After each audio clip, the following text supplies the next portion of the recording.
నిదురలో నీ కల చూసి తుళ్ళిపడిన ఎదకి ఏ క్షణం ఎదురవుతావో జోల పాటవై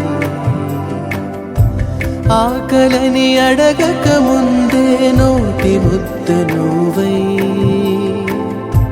ఏ కథలు వినిపిస్తావో జాబిలమ్మ